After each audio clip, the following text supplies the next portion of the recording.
What is up, everyone, and welcome back to a new story from Mr.TEACH Reads. Before we get started, I have to give a special shout out to a class, Mrs. Woodhead's 4th grade class at King Chavez.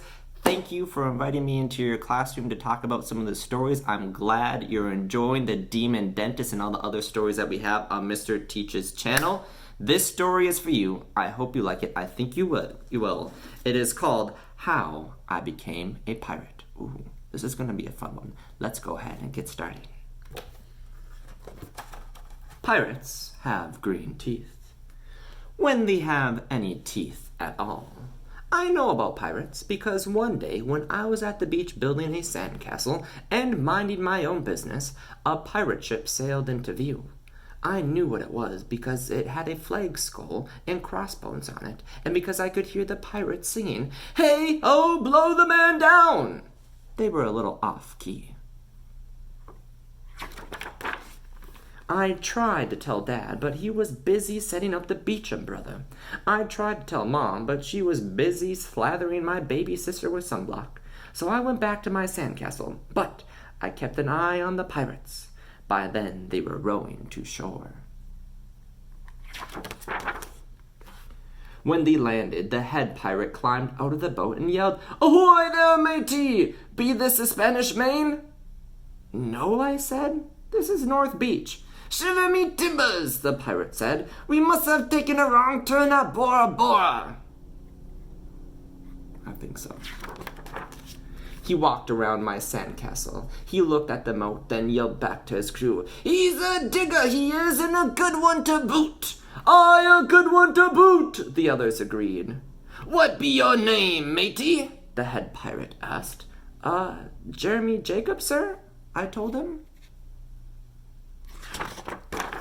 "Well, Jeremy Jacob," he said, "you're looking at Braid Beard and his crew. We've been needing a digger like yourself.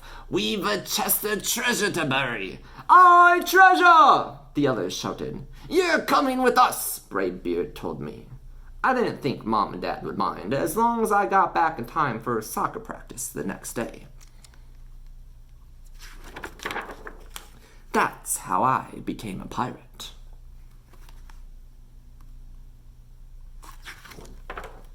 As soon as we were on board, Braid Beard showed me the chest of gold and jewels.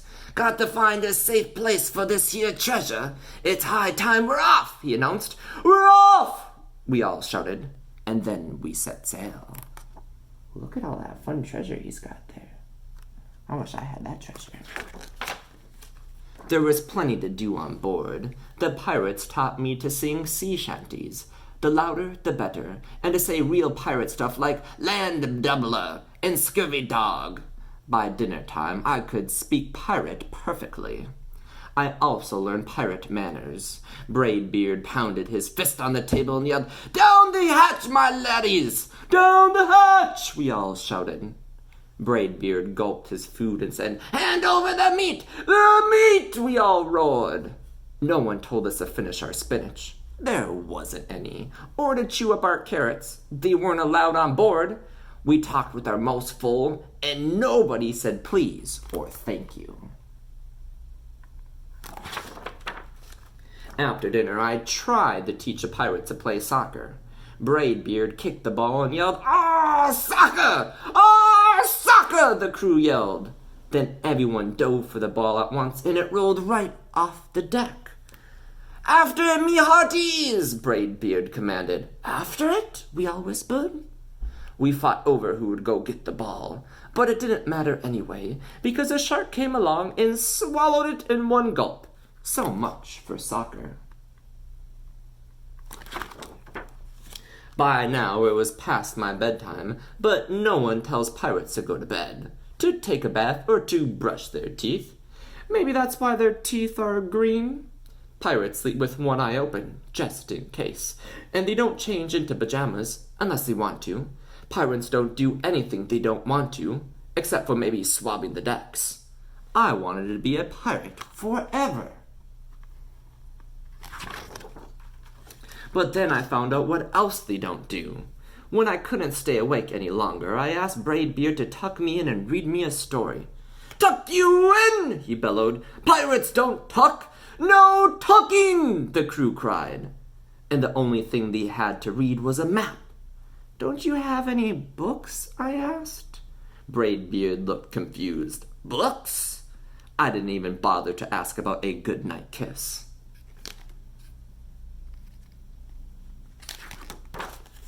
It wasn't easy to fall asleep without a story, but I was finally dozing when a storm broke. Thunder boomed and lightning flashed. I tried to hide under the covers as waves slammed up against the ship, but I kept falling out of my hammock. I couldn't find anyone in the cabin. They were all on deck. Lower the sails, Braid Beard shouted. Batten down the hatches. Everyone ran around yelling and lowering and battening. No one had time to sit close and tell me it would all be over soon. Nobody even noticed me. I decided that I didn't want to be a pirate after all. Just then, flash, crash, crack! Lightning hit the mast and split it right down the middle. What do we do now? Yelled one of the pirates. We'll have to turn back, called another.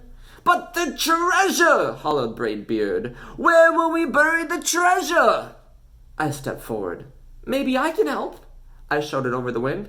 I think I know the perfect digging spot. I wonder where he's gonna go. When the storm was over, we rowed back to shore and buried the chest. We drew a map so we could find the treasure again, but I don't think I'll need it. Look at where it's at. After that, the pirates repaired the ship and got ready to set sail. Before they left, Braid Beard handed me a flag and said, You make a fine pirate, Jeremy Jacob. Guard that treasure well. We'll be back soon enough. Soon enough, the crew repeated. And if you ever need us, Braid Beard added, just run the Jolly Roger up yonder pole. Up yonder pole, the others shouted. And maybe I will, but not today. I have soccer practice.